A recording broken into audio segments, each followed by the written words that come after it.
cité, le plus appris par cœur de tous les psaumes.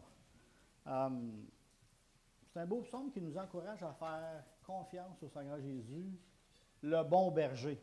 Hein? Malgré que notre monde est en panique, puis il est en panique, notre monde, hein, si on regarde autour de nous autres. Mais le bon berger nous dit, inquiétez-vous pas.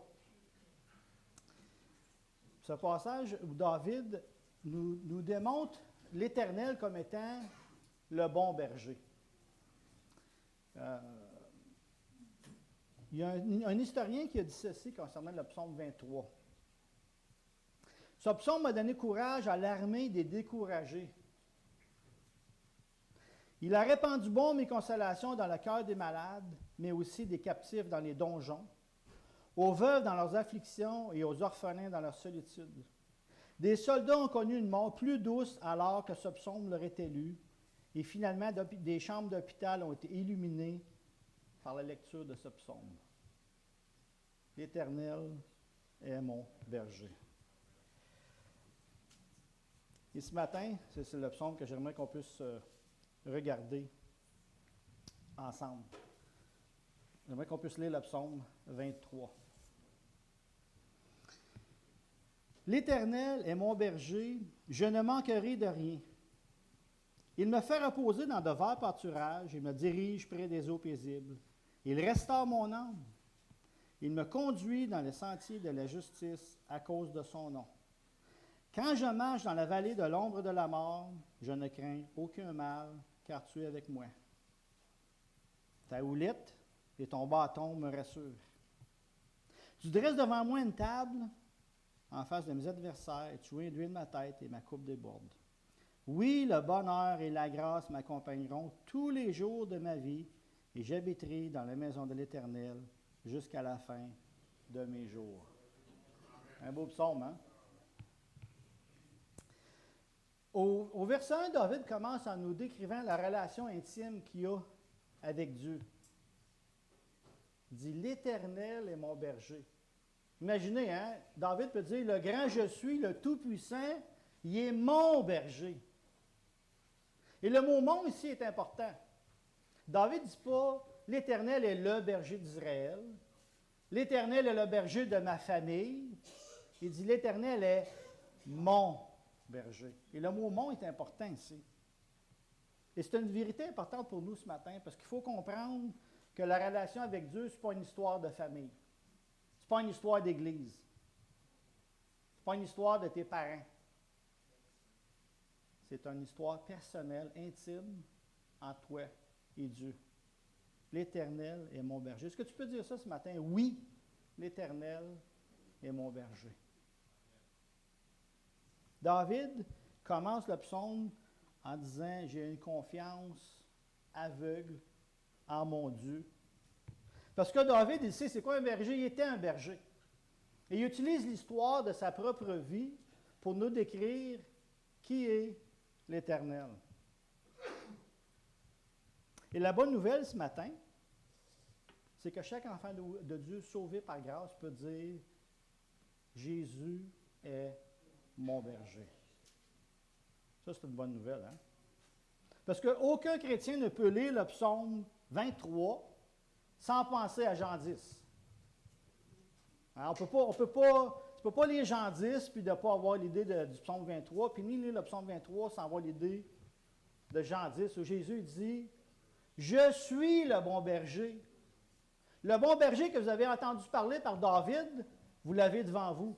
C'est moi, le bon berger. Je suis le bon berger qui prend soin de ses brebis. Et j'aimerais qu'on tourne dans Jean 10 et laissez votre doigt là parce qu'on va y retourner souvent. Pour vous démontrer le parallèle qu'il y a entre Jean 10 et le psaume 23. Je viens juste de le dire, mais on va quand même le lire pour vous montrer que ça ne vient pas de moi. Jean 10, au verset 11. Jésus dit ceci à ses disciples. David a dit « L'Éternel est mon berger ». Jésus dit « Je suis le bon berger ». Vous l'avez devant vous. Gardez votre main dans Jean 10, parce qu'on va y revenir, parce qu'on va faire un parallèle entre les deux. Donc, dans ce psaume, David va nous donner 4 caractéristiques du bon berger. J'aimerais qu'on les regarde une après l'autre. La première chose que David nous dit, c'est que le berger pourvoit aux besoins de ses brebis. Deuxième chose, il les dirige. Troisième chose, il les guérit. Et quatrième chose, il les protège.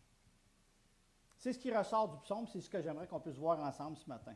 Donc, 4 caractéristiques. La première, le berger pourvoit aux besoins de ses brebis. Au verset 1, David dit, « L'Éternel est mon berger, je ne manquerai de rien. Hein? Je ne serai jamais avide. » J'aime bien la version anglaise qui dit « I shall not want. » Hein? Je n'aurai jamais de besoin. David a une confiance inébranlable dans le fait que Dieu, c'est un Dieu de providence. Notre Père prend soin de ses enfants.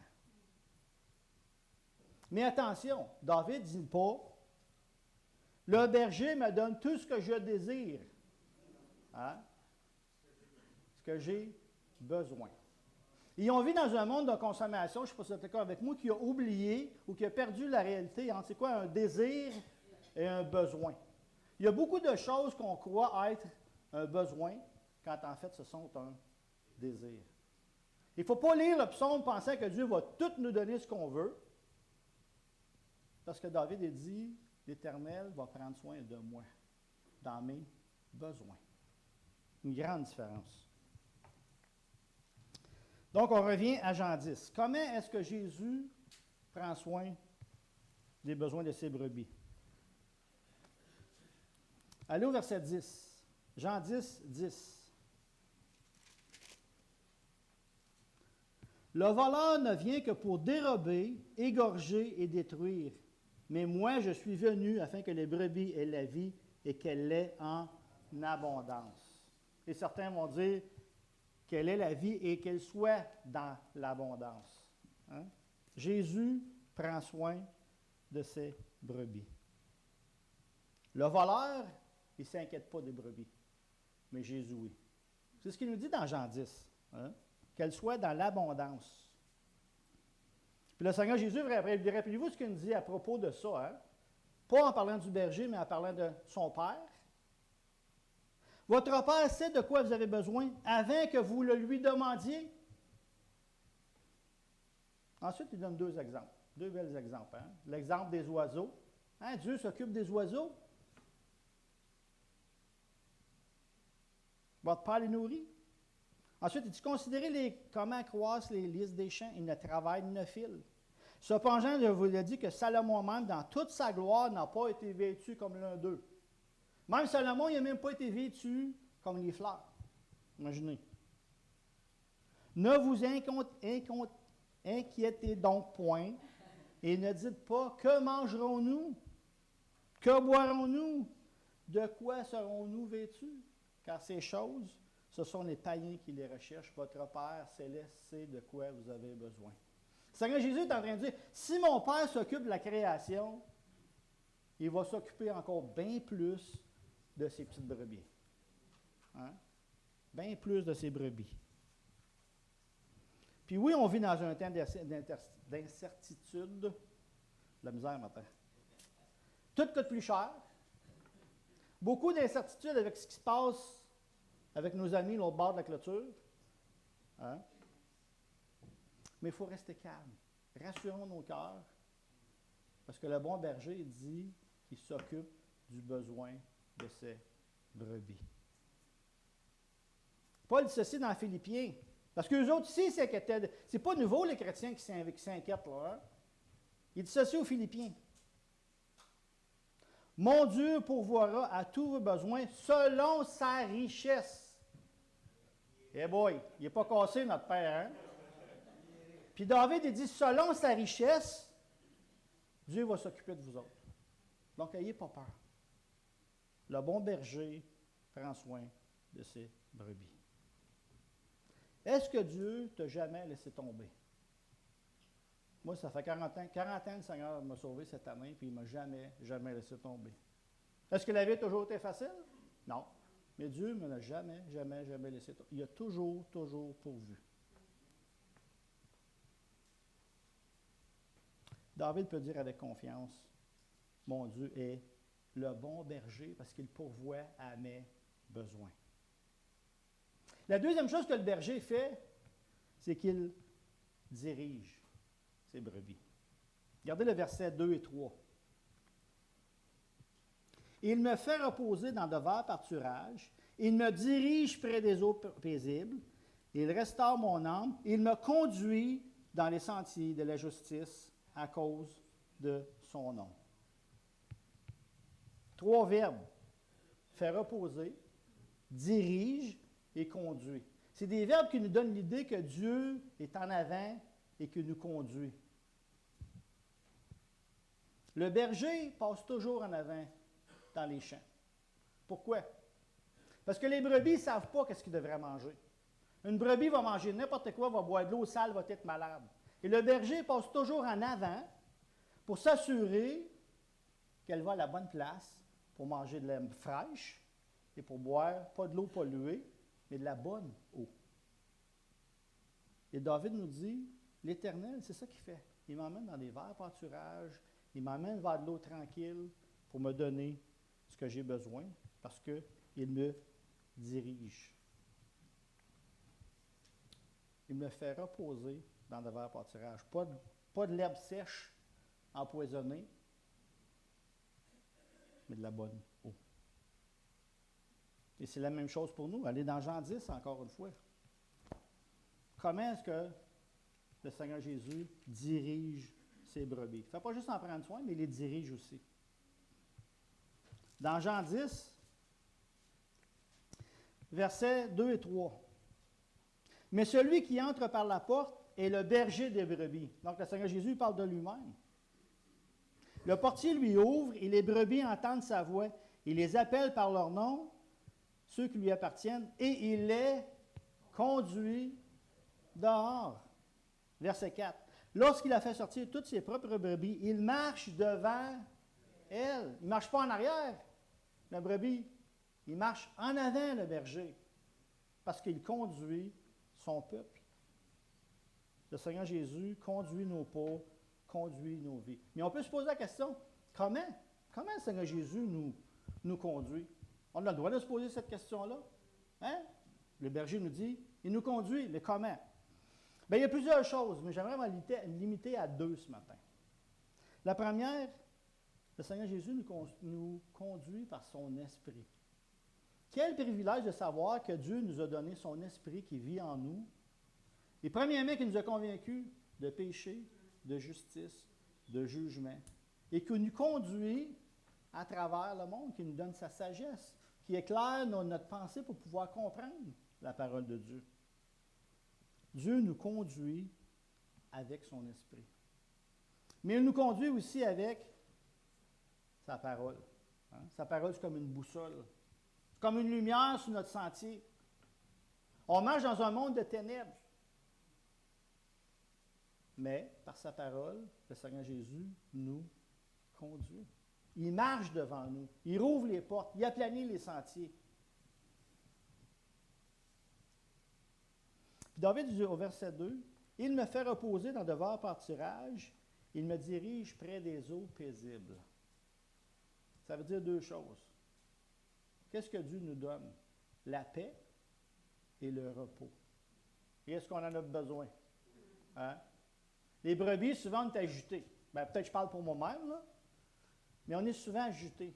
Mais là, David nous dit, il me fait reposer dans de verts pâturages, puis il m'emmène près des eaux paisibles. Il me donne la paix et le repos. Il y a encore là, qu'est-ce que les paroles du bon berger? Viens à moi, toi qui es fatigué et chargé, et je te donnerai du repos. Prends mon joug sur toi et reçois mes instructions, car je suis doux et humble de cœur. Et tu trouveras du repos pour ton âme. Puisqu'on voit le parallèle entre Jean 10 et le psaume 23, hein, quand le Seigneur Jésus dit « Je suis le bon berger », là, je suis le bon berger que David a parlé. Je m'occupe des brebis. Je leur donne ce qu'ils ont besoin. Puis je les dirige. Je ne les laisse pas aller n'importe où, n'importe comment. On vit dans un monde de fous, en confusion, sans direction. Notre monde s'en va à dérive, mais pas notre Dieu. Amen. Amen. Donc, l'Éternel est mon berger. Il me fait reposer dans le vert pâturage. Il me dirige. Il me conduit dans les sentiers de la justice. Il y a bien des choses qui peuvent se passer autour de nous autres. Les glaciers peuvent fondre. La planète peut se réchauffer. Certains présidents peuvent se penser Dieu. Mais sachez une chose. Dieu s'occupe et dirige son peuple, quoi qu'il arrive. Parce qu'il marche en avant de ses brebis pour leur bien. Mais ça ne veut pas dire qu'il n'y a rien qui va nous arriver. On va le voir tantôt. Parce que David va parler de ses ennemis. Donc, ça ne veut pas dire que parce que Dieu est avec nous, Dieu nous conduit, qu'il n'y a rien qui va nous arriver. Mais il est avec nous autres. Et on va voir comment tantôt. Donc, le bon berger pourvoit, dirige. La troisième chose qu'il fait, il nous guérit. Au verset 3. On revient au psaume 23.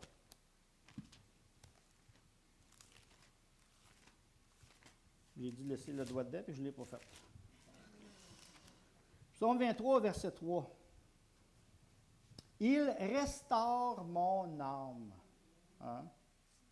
Il restaure mon âme. Ici, le mot restaurer dans l'hébreu veut dire retourner à son sens original. Donc, on pourrait dire le Seigneur me reconstruit. Il me rénove. Il me remet à neuf ou il me guérit. Et la famille de Jesse ont eu un bel exemple de ça hier. Une reconstruction extraordinaire. Et c'est ça que le Seigneur Jésus dit, le bon berger, il vient restaurer nos âmes. Ici, David prend l'image d'une brebis qui est malade, qui est blessée. Et le berger s'arrête, il prend sa petite brebis, et là, il met l'onguent dessus.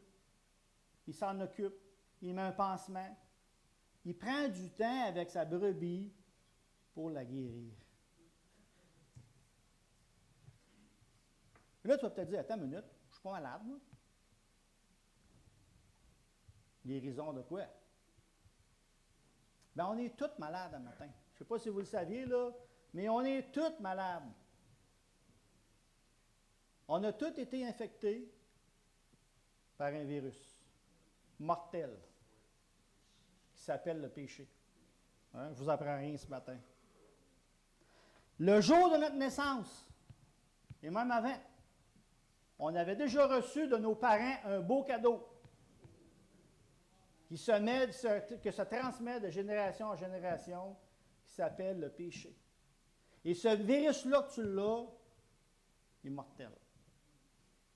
Mais ce n'est pas la mort physique, c'est la mort spirituelle. On est séparé de Dieu à cause de ce péché-là. Et c'est pour ça que Dieu a besoin de venir restaurer nos âmes. Comment Dieu fait ça? On ne tournera pas parce qu'on n'a pas le temps, mais j'aimerais vous lire dans Romains 5. Comme par un seul homme, Adam, hein, le péché est entré dans le monde, et par le péché, la mort. Et ainsi, la mort s'est étendue à tous les hommes parce que tous les hommes ont péché. Donc, Adam, en venant au monde, bien, pas en venant au monde, mais en ayant des enfants, il leur a donné un beau cadeau qui se transmet à chacun de nous, un après l'autre. Et c'est pour ça qu'on a besoin du bon berger qui vient guérir nos âmes. Et ce matin, peut-être que tu ne penses pas que tu es malade, mais tu l'es malade. Gravement malade. Parce que tu as reçu de tes parents le péché dans ta vie. On est tous pécheurs. Mais qu'est-ce qui fait le bon berger? Comment le bon berger vient guérir nos âmes? Paul continue. La grâce de Dieu et le don de Dieu sont venus d'un seul homme, Jésus-Christ. Car comme la désobéissance d'un seul homme, Adam, beaucoup ont été rendus pécheurs, pour ne pas dire tous. De même, par l'obéissance d'un seul, beaucoup seront rendus justes. Wow! Passer de pécheur à juste, parce que Dieu vient guérir les âmes. Jésus a dit dans Jean 10, « Je donne la vie à mes brebis. » De quelle vie est-ce qu'il parlait? La vie éternelle. Cette séparation de Dieu qui était entre nous et Dieu, le mur qui est entre nous et Dieu, Jésus est venu l'enlever, ce mur-là, en mourant sur la croix. Pour vaincre la mort et le péché. Donc, le Seigneur Jésus veut restaurer nos âmes à chacun. Mais il y a juste une chose qu'il faut faire. Il faut se reconnaître malade spirituel. Si tu n'es pas malade spirituel ce matin ou tu penses que tu ne l'es pas, c'est un problème. Le berger ne peut pas rien faire pour toi. Il faut reconnaître que tu es un malade spirituel et que tu as besoin du berger qui guérit nos âmes. Donc, le berger nous nourrit, il nous dirige, il nous guérit. Et là, il y a une transition dans le texte. Je ne sais pas si vous l'avez vu, mais il y a une transition au verset 4. Quand je marche dans la vallée de l'ombre de la mort, je ne crains aucun mal, car tu es avec moi. Ta houlette et ton bâton me rassurent. Tu dresses devant moi une table en face de mes adversaires et tu oins d'huile ma coupe. Ma tête, oui. Avez-vous remarqué qu'il y a un changement de mots? Un à trois, il dit il. Il. À partir du verset 4, il dit tu. Oh. Voyez-vous le changement entre les deux? Il ne parle plus de Dieu, il parle à Dieu. Pourquoi? Parce que là, David il est descendu dans la vallée de l'ombre de la mort. Et la souffrance, elle fait ça dans nos vies. Quand ça va bien, souvent, on parle de Dieu. Quand ça va mal, qu'est-ce qu'on fait? On parle à Dieu. Et c'est exactement ça que David fait. Il parlait du bon berger. Et là, au verset 4, il dit, « Oups, je rentre dans la vallée de l'ombre de la mort. » Là, il commence à parler au berger. Il y a une belle vérité pour nous autres dans ça. Hein? Quand ça va bien, on parle de Dieu. Quand ça va mal, on parle à Dieu. Parce que David, il dit, là, je descends dans la vallée de l'ombre de la mort. David, il utilise l'image ici d'un berger qui est sur le haut de la montagne, dans les beaux prés, et il veut emmener ses brebis dans un autre pré. Mais pour passer de l'un à l'autre, il faut qu'il descende dans la vallée, où il fait noir, où il ne fait pas beau, pour retourner de l'autre bord. Et c'est la réalité que nous autres aussi, ça nous arrive. Des fois, on est dans des prés verts, mais des fois, on est dans dans la vallée. Il fait noir, il fait fret, il ne fait pas beau. On passe de la montagne à la vallée, mais j'aime bien le chant qui dit, hein? Le Dieu, exactement, le Dieu des montagnes est aussi le Dieu des vallées est aussi le Dieu des montagnes. C'est le même Dieu, que tu sois sur les beaux prés verts ou que tu sois dans le creux. Dieu est le même. Dieu est là et Dieu protège. Dieu protège ses brebis. Quand je marche dans la vallée de l'ombre de la mort, tu es avec moi. Le berger protège ses brebis. On va retourner dans Jean 10 pour vous démontrer que Jésus protège ses brebis. Un verset qu'on connaît probablement la plupart ont appris par cœur. Je sais que dans le Maître et son disciple, c'est probablement le premier verset que j'ai appris. Hein? Oui, Jean 10, 28. Hein? Je leur donne la vie éternelle et ils ne périront jamais et personne ne les ravira de la main. Mais on ne lit pas souvent le verset 29. Mon Père qui me les a donnés est plus grand que moi et personne ne peut les ravir de la main de mon Père. Wow, on est-tu protégé? On est dans la main de Jésus Puis la main de Jésus est dans la main de son Père. Wow! Est-ce qu'on est-tu protégé? Amen? Oui, on est vraiment, vraiment protégé. On est dans la main du berger, puis la main du berger est dans la main de son Père. On est vraiment, vraiment protégé. C'est pour ça que l'apôtre Paul, qui était tellement proche du bon berger, il a dit, c'est un autre passage qu'on connaît tous, hein? Quand j'ai l'assurance, je suis complètement, j'ai aucun doute. Ni la mort, ni la vie, ni les anges, ni les dominations, ni les choses présentes, à venir, puissance, hauteur, profondeur, ni aucune autre créature ne pourra nous séparer de l'amour de Jésus-Christ. Pourquoi? Parce qu'il nous protège, il l'a dans sa main, puis sa main, la main de son Père est par-dessus, puis il n'y a pas personne qui va pouvoir nous enlever de là. Hein?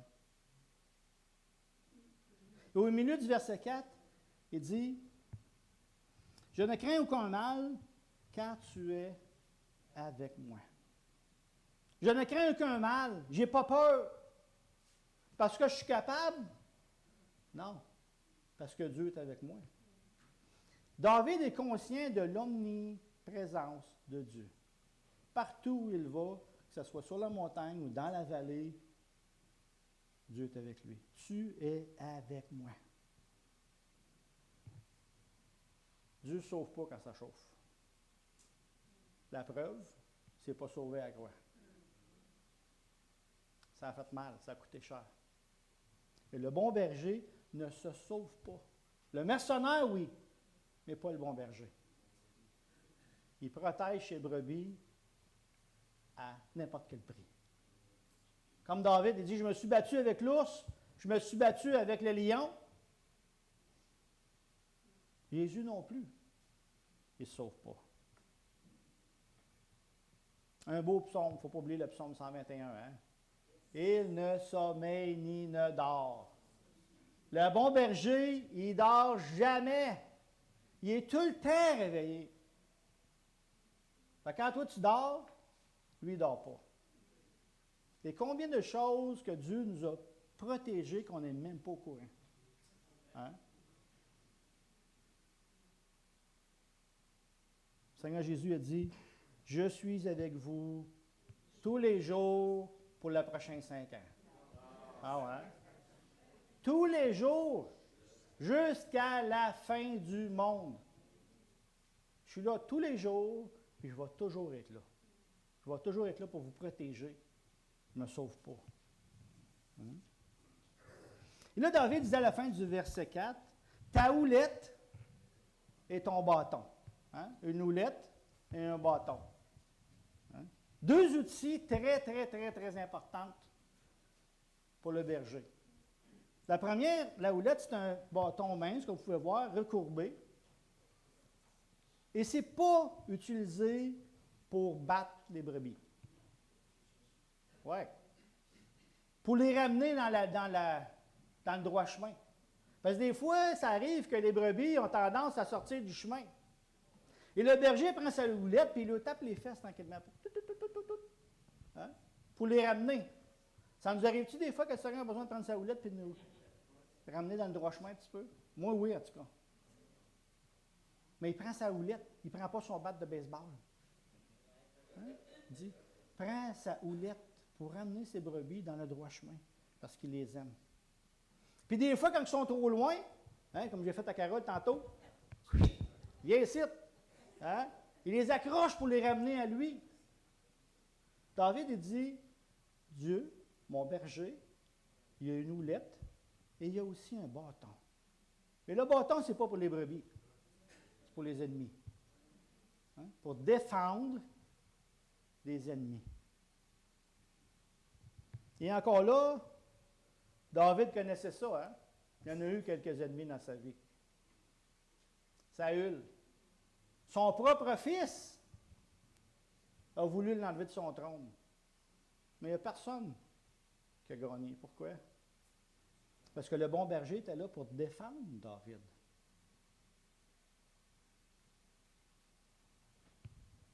Ta houlette et ton bâton me rassurent. Et là, au verset 5, il y a une autre transition. Je ne sais pas si vous l'avez vu. Tu dresses devant moi une table en face de mes adversaires, tu oins d'huile ma tête et ma coupe déborde. David, il sort des champs, puis là, il est rendu dans une maison, la maison de Dieu. Il y a une autre transition. Il n'est plus dans les champs, là. Il est assis dans une maison à une table, puis là, il parle du fait qu'il y a des adversaires devant lui. Hein? Une belle image de la protection, mais aussi de la bénédiction de Dieu. Et David le connaît, la difficulté. Hein, j'ai dit David, son propre roi a essayé de le tuer, son propre fils. Et là, David continue en disant, « Tu oins d'huile ma tête. » Ici, c'est un signe de rafraîchissement et de bénédiction. Hein, on mettait de l'huile sur la tête de quelqu'un, souvent pour le mettre à part. Et ma coupe déborde, elle est pleine à rebord, malgré tout ce qui se passe. Ma coupe, là, elle coule à terre. Il n'y a plus de place. Et en écrivant ça, ça me faisait penser au psaume 16,7 qui dit « Quand l'Éternel approuve les voies d'un homme, il dispose favorablement à son égard même ses ennemis. » Même ses ennemis, Dieu peut les amener à y faire du bien. Wow! Et est-ce qu'on en a des ennemis dans ce monde? Oui, on en a tous. Mais le plus dangereux, c'est le lion rugissant. Lui, il est dangereux. Et c'est celui-là qu'on a besoin de plus de protection. Et le Seigneur Jésus nous protège contre le lion rugissant. Par l'œuvre de la croix, c'est exactement ce qu'il a fait.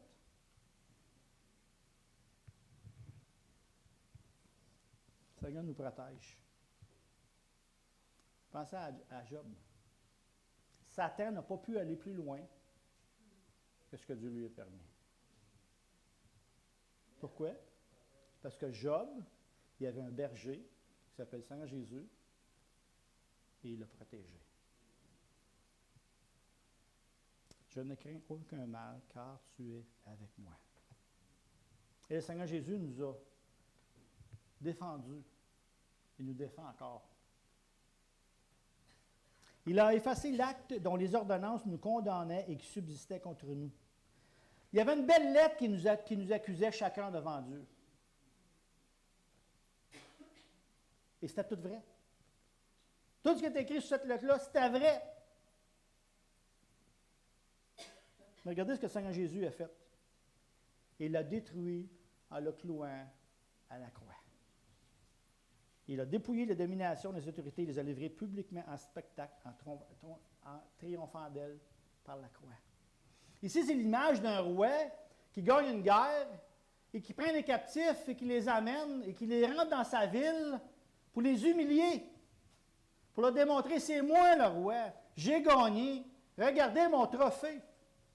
Mais Paul il dit, c'est exactement ce que Christ a fait à la croix. Les autorités, les dominations, ils ont livré publiquement en spectacle pour leur démontrer qu'il y a eu une victoire à la croix, c'est à lui le roi. Christ protège.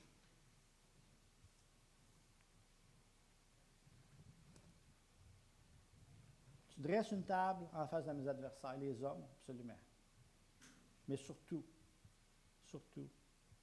Satan. Donc, le berger prend soin de ses brebis. Il les dirige. Il les guérit. Il les protège. Mais en plus de ça, dans sa bonté, le berger donne 2 amis fidèles. Regardez ce que David dit. Oui, absolument, 100% sûr et certain. Le bonheur et la grâce m'accompagneront tous les jours de ma vie. Et quand je dis ça, ça me fait penser au voyage du pèlerin. Il n'est pas parti tout seul, le pèlerin, il y avait des amis. Vous vous rappelez? Oui? Oui. Mais là, David, il dit, moi, j'en ai 2 amis que Dieu m'a donnés. Bonheur et grâce. Et le mot m'accompagneront, dans l'original, veut dire ceci. Ils vont me poursuivre. Ils vont courir après moi. Même si je cours vite, là, mais ils courent plus vite que moi. Ils vont m'accompagner, ils vont courir après moi. Le bonheur et la grâce vont courir après moi. Pas pour une couple de jours. Ils m'accompagneront quoi? Tous les jours de ma vie. Le même mot que le Seigneur Jésus a utilisé pour dire « Je serai avec vous tous les jours jusqu'à la fin du monde ». Ben, on a deux amis en tant qu'enfants de Dieu qui courent après nous autres. La grâce et le bonheur. Wow! Est-ce que notre Dieu est bon? Amen, hein? Absolument. J'habiterai dans la maison de l'Éternel jusqu'à la fin de mes jours. David finit avec l'espérance que Dieu va l'emmener à la maison. Il va finir la course. Il dit, Dieu me donne la bonté, la grâce, il va m'emmener jusqu'à la maison. Et encore là, on ne peut pas passer par-dessus l'Apocalypse 21. Hein? Voici la tente de Dieu avec les hommes. Il habitera avec eux. Ils seront son peuple. Et lui, Dieu, sera avec eux. Il sera leur Dieu. Il essuiera toute larme de leurs yeux. On vit dans un monde difficile. Oui, on a un berger qui nous dirige, qui prend soin de nous autres. Là, il n'y aura plus de pleurs. La mort ne sera plus. Il n'y aura plus de deuil, ni plainte, ni souffrance. Car ce qui était autrefois a définitivement disparu. Alors que celui qui siège sur le trône déclarera, « Voici, je renouvelle toutes choses. » Il ajoutera, « Écris ces choses, car elles sont vraies et entièrement dignes de confiance. » J'espère que c'est ton espérance ce matin, que tu peux dire, « Dieu va m'accompagner jusqu'à la fin de mes jours et j'habiterai dans la maison de l'Éternel à jamais. » À jamais. J'espère que ça peut vous encourager. Mais premièrement, il faut que le bon berger soit ton berger. Pas le berger de l'Église. On peut s'asseoir à l'Église à toutes les semaines. Ce n'est pas notre berger. Moi, je peux m'asseoir dans un avion à toutes les semaines, parcourir le monde, puis je ne serai jamais pilote. Et je suis assis dans l'avion. Mais c'est la même chose. On peut s'asseoir dans l'Église. Ce n'est pas notre berger. Mais David, il commence en disant, « L'Éternel est mon berger. » Pas le berger de mes parents, pas le berger d'Israël, pas le berger de l'Église, mon berger. Et c'est ma prière pour chacun de nous ce matin, que l'Éternel soit mon berger. Celui qui s'occupe de moi, qui me dirige, qui me protège, qui me guérit. Et Dieu continue à nous guérir, hein, parce que oui, Dieu nous renouvelle toutes choses, mais on est tous malades en dedans. On a tous besoin de guérison. Et Dieu est patient. Parce que quand Dieu nous sauve, on ne devient pas parfait. En tout cas, pas pour moi.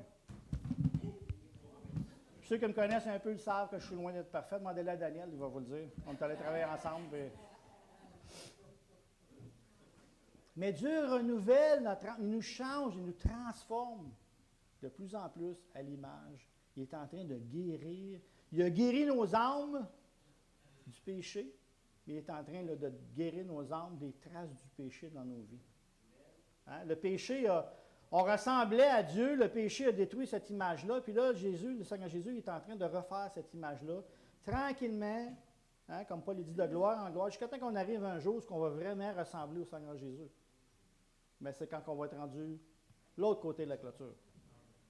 Mais entre-temps, de plus en plus, quand Dieu travaille dans nos vies, on ressemble au Seigneur Jésus de plus en plus. Amen? Donc, j'espère que ça peut vous encourager. L'Éternel est mon berger. Je ne manquerai de rien. Qu'on va prier. Seigneur, merci. Merci parce que dans ta grâce et par ta grâce, je peux dire, l'Éternel est mon berger. Seigneur, parce que tu m'as vu avant même la fondation du monde, pas parce que tu avais vu des bonnes choses, mais tu avais vu un rebelle, un homme que tu ne cherchais pas. Mais dans ta bonté, Seigneur, tu m'as appelé. Seigneur, merci pour ce cadeau merveilleux. Et comme on a lu avec le passage avec Carl ce matin, Seigneur, s'il y en a ce matin qui ont besoin de venir à la source, Appelez à venir boire à la source d'eau vive. Tu as dit à la femme samaritaine, celui qui boit de cette eau n'aura plus jamais soif. Seigneur, s'il y en a qui sont assis ce matin et qui jouent à l'Église, viens leur montrer. Viens ouvrir le cœur, Seigneur. Seigneur, tu l'as dit toi-même, plusieurs ont dit, Seigneur, on a fait des miracles en ton nom, on est allé partout en ton nom, puis Seigneur Jésus, je ne te connais pas, je ne t'ai jamais vu. Seigneur, ne permet pas qu'il y ait des gens qui soient assis ici ce matin, qui jouent à l'Église. Viens toucher les cœurs, Seigneur. L'Évangile nous transforme, nous change de plus en plus à ton image. Et Seigneur, combien on a besoin de transformation, moi le premier. Mais merci parce que tu es le bon berger. Et tu prends soin de nous autres. Tu t'occupes de nous autres. Malgré nos folies. Seigneur, merci pour ta grande patience en tant que le bon berger. Et viens conduire, Seigneur, ton peuple à Turso. Et merci, Seigneur, pour le berger que tu nous as donné. Merci pour Carl, Seigneur, qui nous nourrit, qui nous dirige, qui guérit nos âmes en prenant du temps à nous écouter. Oui, Seigneur, merci.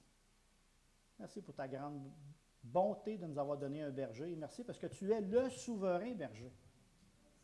Tu es le berger des bergers. À toi sur la gloire, Seigneur Jésus. Amen.